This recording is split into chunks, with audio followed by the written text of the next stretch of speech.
Es esta nuestra predicación número 43 de la serie de Números y la titulamos La burra de Balaam.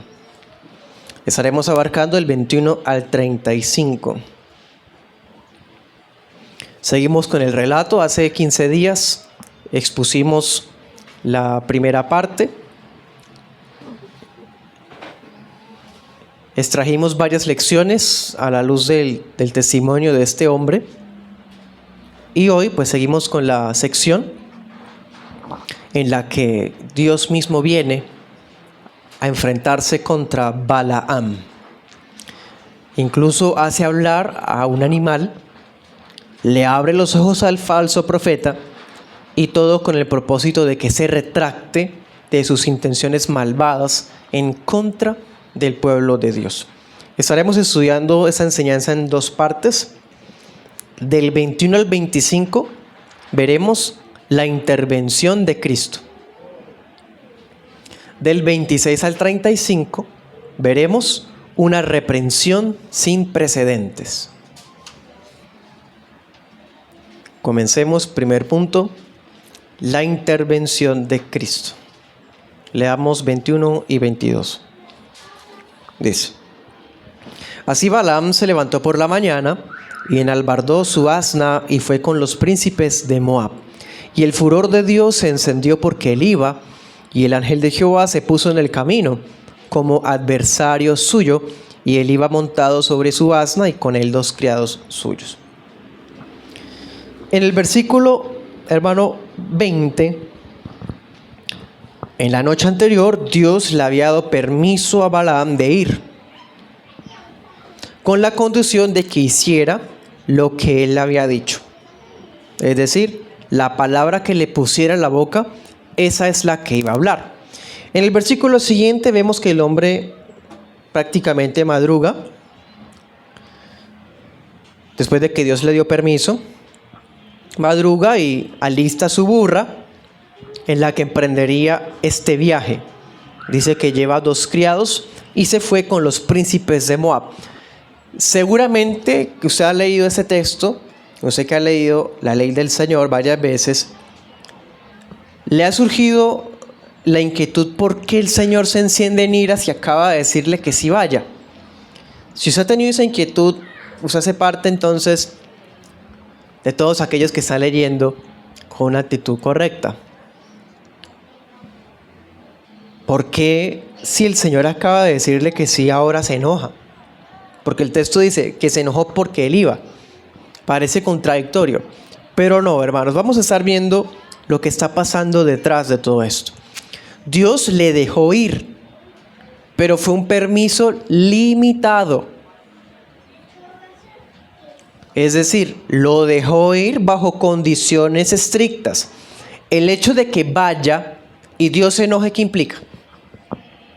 Que el hombre quiere ir, pero va detrás de su mismo propósito, no bajo la condición de Dios. Él persigue su meta, lo que él busca, lo que le propusieron. Bueno, además notemos, aquí vemos la actitud del hombre. Madruga. Se supone que los príncipes lo van a llevar, pero no, parece que él es el que va delante de los príncipes, quiere llegar ya a su trabajito, a ganarse la plata. ¿Cuánto empeño muestra este adivino a sueldo para lograr su cometido? Parece como que el hombre piensa que como Dios le dio permiso, tiene luz verde para llevar a cabo su trabajo. Parece que el hombre no se da cuenta que Dios conoce las intenciones más secretas del corazón. Que aunque va bajo el permiso de Dios, sigue estando bajo las condiciones de Dios. Parece que él, en su silencio allá en su cabeza, piensa que Dios no se da cuenta de lo que lo motiva, de lo que él busca hacer. Pues bien, la ira de Dios se enciende como fuego contra él, porque va en esa actitud por el camino. Tanto es así, hermano, que dice que el ángel de Jehová se posó en el trayecto para enfrentarlo. Dice la Reina Valera contemporánea, dispuesto a obstruirle el camino. Lea Éxodo 23:20. Dice el Señor, he aquí yo envío un ángel delante de ti para que te guarde en el camino y te introduzca en el lugar que yo he preparado. Ese ángel vino al ataque de Balaam porque iba a maldecir al pueblo. El ángel del pacto. ¿Cuál es este ángel del pacto? ¿Por qué podemos decirle ángel del pacto? Primero porque fue el ángel que se incluyó en la promesa de Éxodo 23. En otro texto más adelante, vuelve y se insiste en ese mismo ángel. Este ángel ya ha aparecido antes. En Éxodo 3:1 se le apareció a Moisés en la zarza. Y ante ese ángel Moisés se arrodilla y resulta ser Jehová mismo. Más adelante en Josué 5:13 aparece un hombre con una espada desenvainada y Josué le pregunta, ¿eres de los nuestros o eres enemigo? Y él dice, yo soy el príncipe del ejército del Señor. Y Josué se postra y lo adora. Ese ángel es Cristo. Podemos afirmar que este ángel de Jehová que aparece en este texto de Números sí es Cristo. Cuando estemos viendo la parte de la conversación con el ángel, vamos a darnos cuenta. El ángel está diciendo que la intención, que el propósito de Balaam es contrario a él. Contrario a él mismo. Primero, ¿cómo un ángel discierne las intenciones de un corazón? ¿Cómo el ángel dice que son contrarias a él y no dice contrarias a Jehová o a Dios, sino a él? ¿Sí? Porque este ángel es Dios Hijo.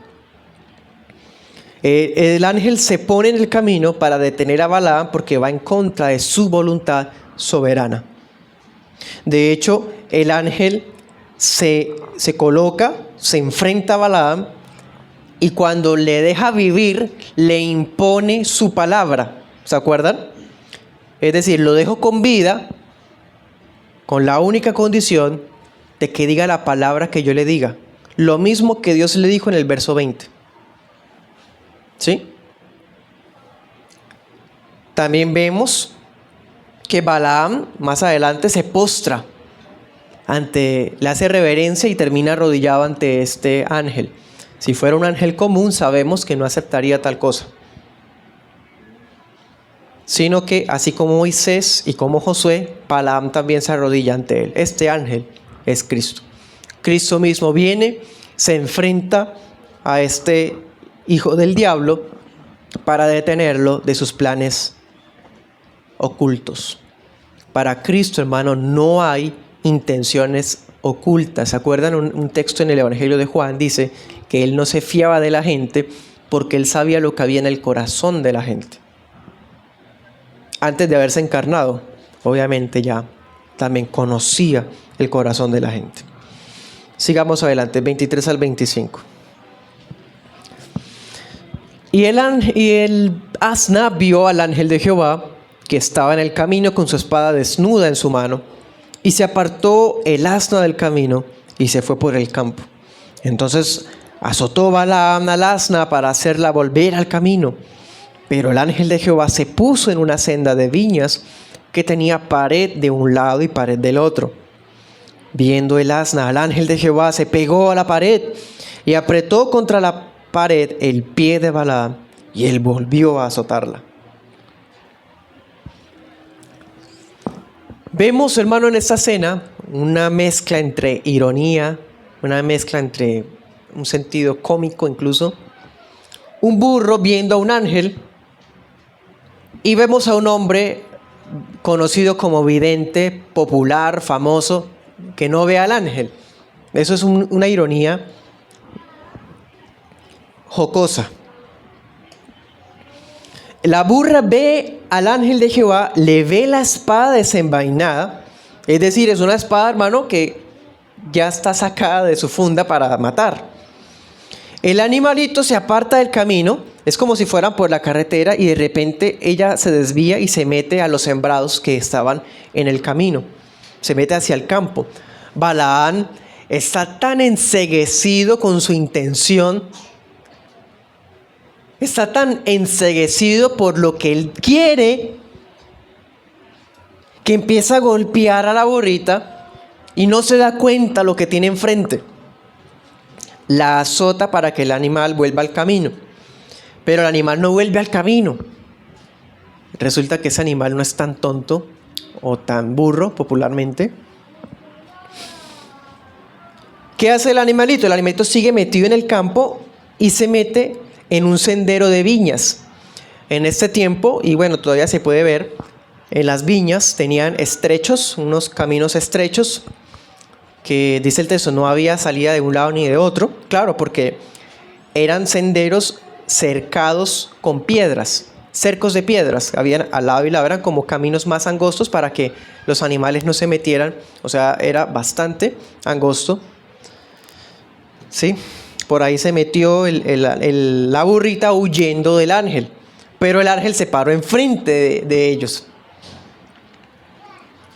Entonces, como, mejor dicho, no tiene casi escapatoria el animalito, entonces se acorrala hacia un lado, se pega hacia uno de los cercos de piedras y le aprieta el pie a Balaam contra la pared. Nuevamente el hombre con un palo azota a la burrita. Miren la rabia que muestra este hombre, porque lo están demorando de conseguir su meta. Yo tenía previsto llegar a tales horas para empezar a trabajar, pero ahora esa burrita me está impidiendo. Si tuviera una espada ahora mismo. Vamos al segundo punto. Versos 26 al 35. Una reprensión sin precedentes. En el primer punto vimos, hermanos, un hombre en silencio tras su meta, su propósito, su objetivo maldadoso, pecaminoso. Va bajo un permiso de Dios, pero incumple las condiciones de Dios, entonces Cristo mismo viene a detenerlo. En su camino, la burra en la que va montado se da cuenta y se desvía, y el hombre en su ira golpea a la burra 2 veces. En esta segunda parte leamos versículos 26 al 29. Dice: y el ángel de Jehová pasó más allá y se puso en un lugar angosto donde no había camino para apartarse ni a derecha ni a izquierda. Y viendo el asna al ángel de Jehová, se echó debajo de Balaam, y se enojó Balaam y azotó al asna con el palo. Entonces Jehová abrió la boca al asna, la cual dijo a Balaam: ¿qué te he hecho que me has azotado estas 3 veces? Y Balaam respondió al asna: porque te has burlado de mí. Ojalá tuviera espada en mi mano, que ahora te mataría.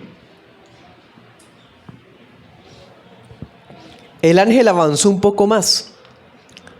Parece que los está persiguiendo, está haciendo que queden arrinconados. Claro, llegan a un punto en el que ya no hay salida de ese sendero. Hasta ahí llegaron. Y el ángel se hizo en un lugar donde cerró el camino definitivamente. Ya no había escapatoria. Ya no había dónde esconderse la burrita. Entonces, ¿qué hace la burrita? Inteligentemente, entre comillas, se agacha, se echó debajo de Balaam. Y él se enoja tanto que vuelve a azotarla con palos, hermano. Y aparece una de las escenas más llamativas de toda la Biblia. Dice que Yahvé le abre la boca. Ese texto ha servido para que los incrédulos hagan burlas, cuando en realidad es un suceso histórico real que demuestra el poder de Dios para romper los límites de la naturaleza y cumplir sus propósitos. Dios puede actuar, eso lo vimos estudiando la providencia. Dios puede actuar con, sobre o por encima de las leyes de la naturaleza. Y de repente la burra empieza a hablar y le reclama a Balaam por los golpes que le había dado. Y él sigue estando ciego de lo que está sucediendo. Y está hablando con el animal y no se da cuenta que el animal le está hablando. Algo muy parecido a lo que ocurrió con Eva cuando le propuso una serpiente de que comiera el fruto. Porque el pecado enceguece, hermano. Y Balaam le dice, porque te burlas de mí. O sea, la persona se siente víctima. Él es el que está siendo maltratado porque la burra está portando mal. La burra se está burlando de él. Qué interesante. El pecador siempre siente que hay burlas contra él. Eso es el orgullo realmente. Ojalá tuviera una espada para matarte ahora mismo. Y no sabe, qué ironía, porque no sabe que enfrente hay una espada invencible que lo va a matar a él. Está a punto de cortarlo a él, si no fuera por ese torpe animal. Esta escena está llena de eso, hermano. Es irónica, tiene un poco de comedia, con el propósito de hacernos ver la situación del hombre sin Cristo. Pueden tener a Cristo enfrente, no darse cuenta y seguir ensimismados, obstinados en su maldad. Leamos el 30 y el 31. Dice, y el asna dijo a Balaam, ¿no soy yo tu asna? Sobre mí has cabalgado desde que me tienes hasta este día. ¿He acostumbrado a hacer así contigo? Y él respondió, no. Entonces Jehová abrió los ojos a Balaam y vio al ángel de Jehová que estaba en el camino, que tenía su espada desnuda en su mano. Y Balaam hizo reverencia y se inclinó sobre su rostro. En la conversación resulta que la burra también le recuerda a Balaam que ella nunca se había comportado de ese modo en todo el tiempo en que él había cabalgado sobre ella. Dice la Peshita, desde tu juventud. O sea, ese es el animal que él tenía de años, décadas, y nunca se había portado así. Pero es que, hermano, está tan empeñado en lo que quiere que ni piensa en eso. Siente que la burra se burla de él, que está haciéndole perder tiempo, y no se da cuenta que el animal nunca había actuado así. Por algo será, es que ni siquiera le da espacio de pensar qué está sucediendo. Algo que llama mucho la atención es que los adivinos de Mesopotamia, como él, Balaam, acostumbraban observar el comportamiento de los animales para hacer sus augurios. Y así hoy día la gente hace, la gente del mundo es supersticiosa. Entonces él pasa un gato negro o un perro hace de tal manera, o resulta que antes de temblar las palomitas volaron. Y es que los animales sienten así es la gente del mundo, sienten superstición respecto al comportamiento de los animales. Bueno, los hechiceros de Mesopotamia eran así. Si un animal cambiaba el comportamiento, era vestigio de algo. Algo está pasando, algo malo. Bueno, ni siquiera esa costumbre de los hechiceros que tenía Balaam le recordó, ni siquiera se acordó de eso, que la burra se estaba portando mal, se estaba portando como nunca se había portado. O sea, hasta eso debió haberlo hecho caer en cuenta él que algo estaba mal. Entonces, hermano, ni siquiera abriéndole la boca a la burra bastó para que este hombre se diera cuenta de su pecado. Cuando nuestro corazón se ha obstinado, hermano, porque queremos algo que es pecado, pero lo justificamos, vamos con el permiso de Dios y vamos detrás de eso, hermano, aunque una burra nos hable, vamos a seguir metidos en eso, dirían popularmente hasta estrellarse. Así es el ser humano. Hasta que el Señor abrió los ojos al falso profeta. No es otra cosa, hermano, solamente los ojos abiertos. Que Dios pueda abrir los ojos del pecador. Es la única manera de que el pecador se dé cuenta del camino hacia donde va, al abismo.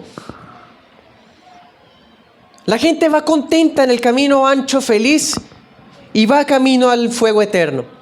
Contentos, porque no tienen los ojos abiertos que Dios puede hacer para que se den cuenta. Así era este falso profeta. Cuando Dios le abre los ojos, por fin se percató que tiene enfrente al ángel de Yahvé con una espada desnuda. Podemos imaginarnos a Balaán ahí sí colocándose en pie, hace su reverencia y se postra.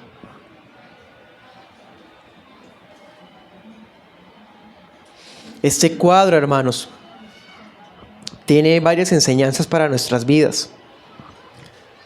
También evitemos especular, ¿no? Hacer ideas extrañas. Esta escena parece insinuarnos de alguna forma cómo piensan los animales.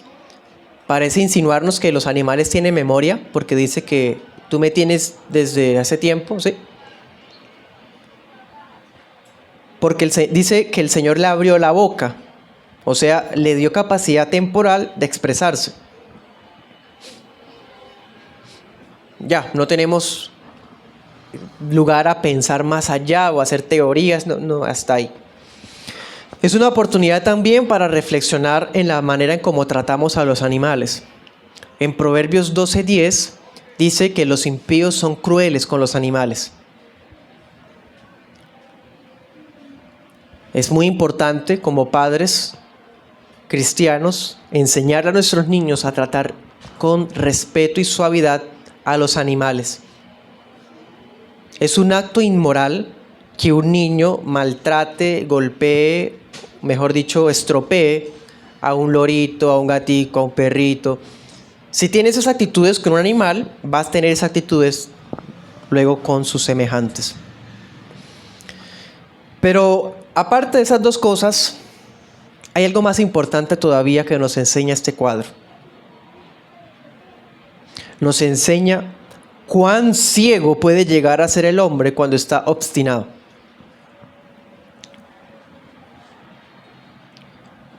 Anote ese texto, Salmo 32:9. ¿Se acuerda lo que dice ese pasaje? El Señor dice, no seas como el mulo, como el caballo, que necesita freno para que haga lo que tú quieres. En otras palabras, el mismo animal que iba a ser utilizado como símbolo de terquedad mostró más temor de Dios que este famoso vidente. Qué ironía. Un burro caracterizado por ser obstinado, terco. Los que han trabajado en el campo saben que cuando un animal de estos se comporta de esa manera, ahí se va a demorar horas.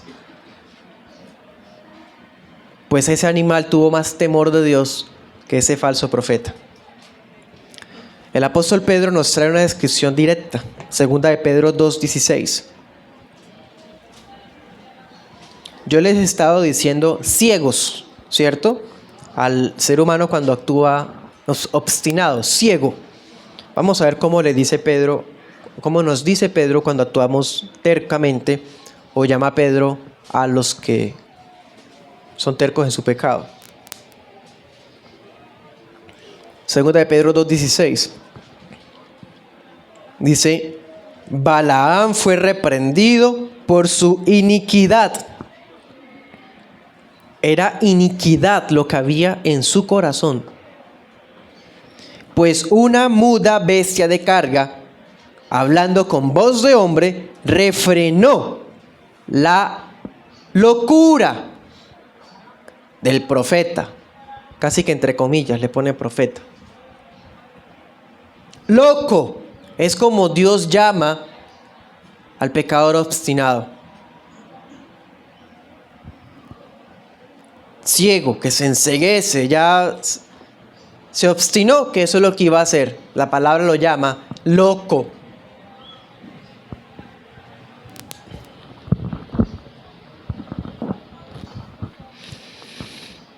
Volvamos al texto principal, vamos a 32-33. Dice...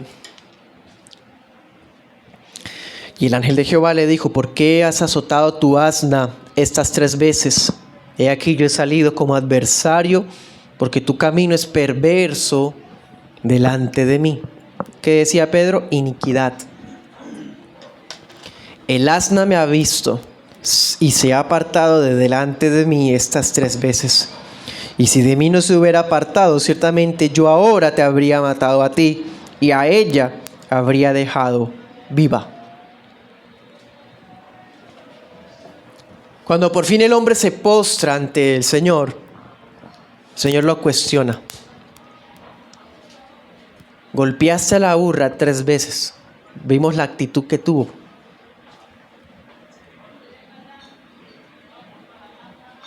Cristo mismo había venido para resistir a Balaam porque su propósito era perverso.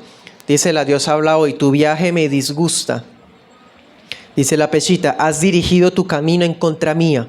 Lo que él estaba haciendo era diabólico. Iba en contra del Señor.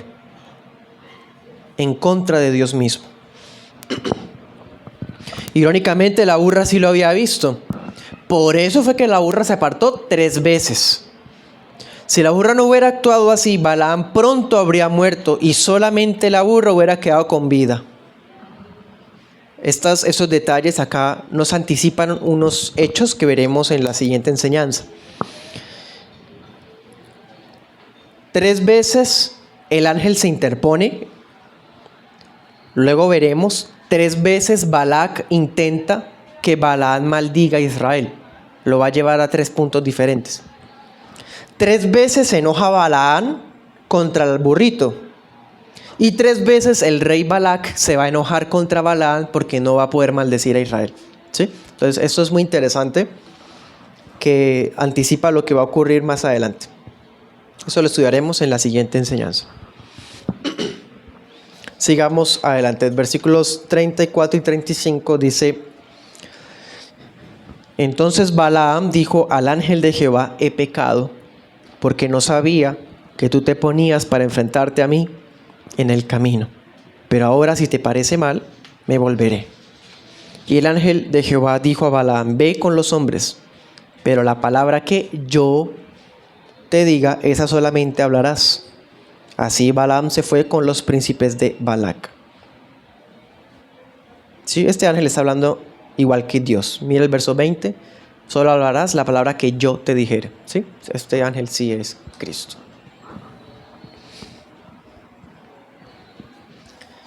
Balaam confiesa su pecado. Ay, hermano, pero cuando usted estudia el tema del arrepentimiento bíblicamente, sabe que el arrepentimiento contiene confesar el pecado, pero que no se queda ahí. Ya vimos un caso en Números 14:40, un pueblo que confiesa su pecado, pero sigue haciendo lo que está mal y desobedece la palabra y muchos mueren. Bueno, lo mismo está ocurriendo acá. Vemos a un Balaam que dice: he pecado. Pero su corazón sigue siendo inconverso. Dice: he pecado, yo no sabía que estabas delante de mí. Dice en nuestra versión: te ponías para enfrentarte a mí en el camino. No se daba cuenta. Y mira otra vez las palabras que dice: si te parece mal, estoy dispuesto a regresarme. Qué cortés. Nuevamente lo que dijimos la enseñanza anterior, cualquiera se deslumbra, ¿no? Y vea qué tan piadoso es, ¿no? Confiesa su pecado, dice: si te parece mal, yo me vuelvo. No te preocupes, yo... Sí, cómo no. Él todavía tiene en su corazón su finalidad. Ese es el ejemplo de la falsedad y de la hipocresía de las meras palabras. Ni siquiera la confesión es suficiente para un corazón inconverso. Claro, el pecador puede llegar a reconocer lo que está haciendo mal, decirlo públicamente, pero de ahí a hacer un cambio en su vida es otra cosa. Estas lindas palabras de Balaam no reflejan la realidad de su corazón, su iniquidad, su locura. Sigue siendo loco, sigue siendo impío, pero acaba de darse cuenta que no puede engañar a Dios. Balaam es de esas personas que van tras su finalidad, tras su propósito, con el permiso de Dios. Es que Dios ha aparejado todo para que yo haga esto. Dios me lo permitió, yo voy.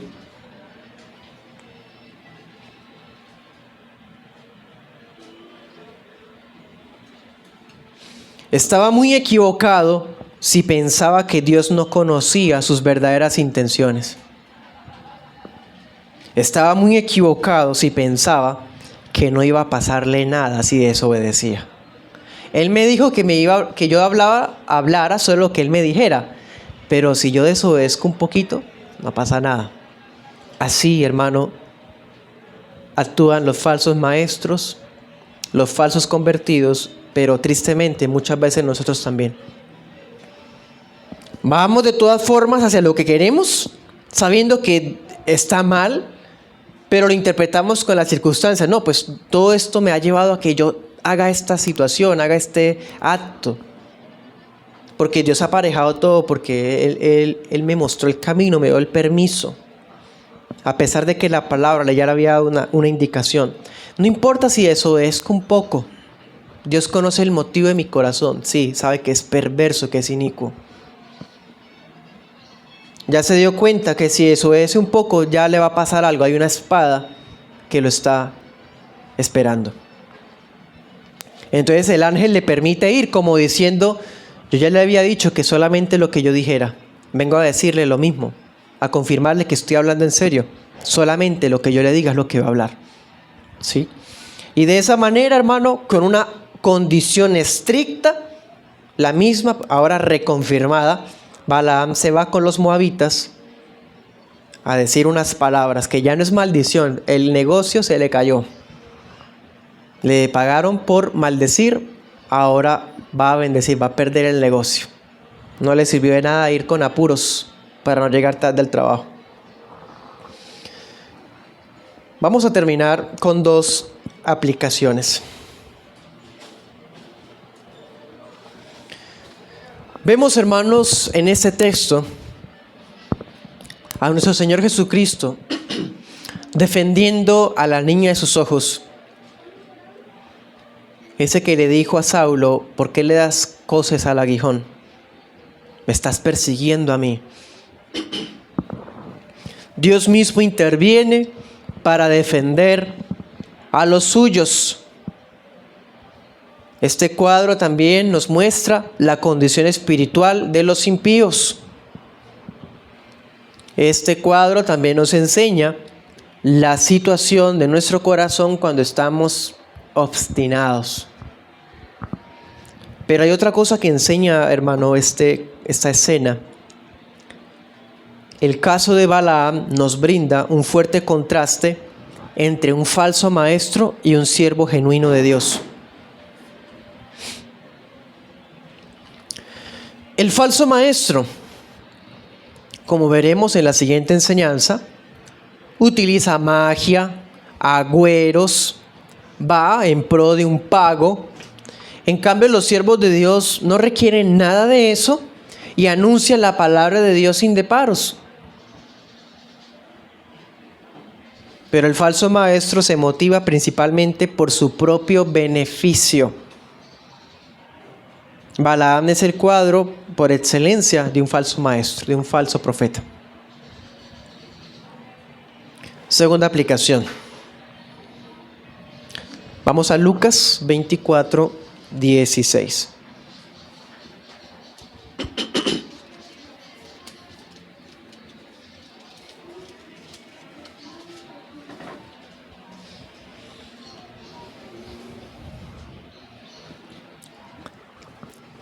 ¿Cuántas veces, segunda aplicación, nuestros propios ojos están cerrados debido al capricho, debido a la incredulidad?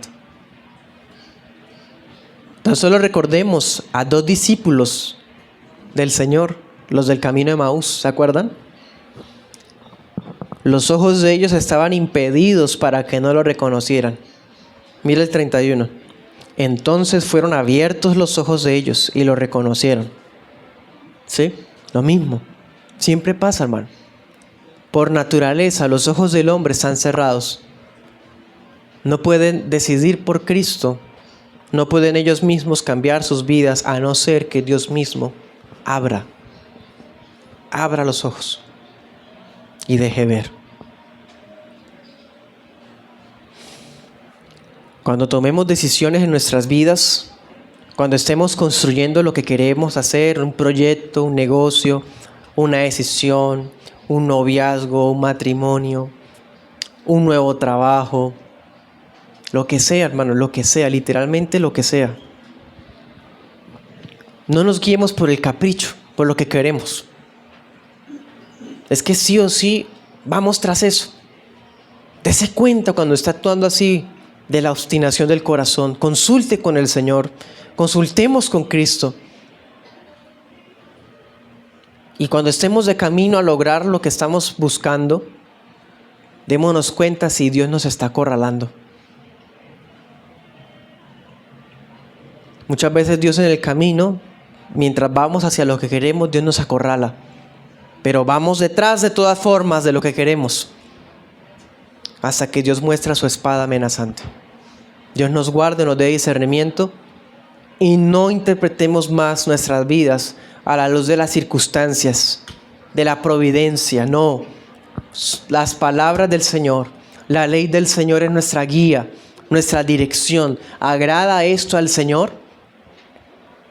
¿Es esto parte de ese vallado de protección que Dios me ha dado?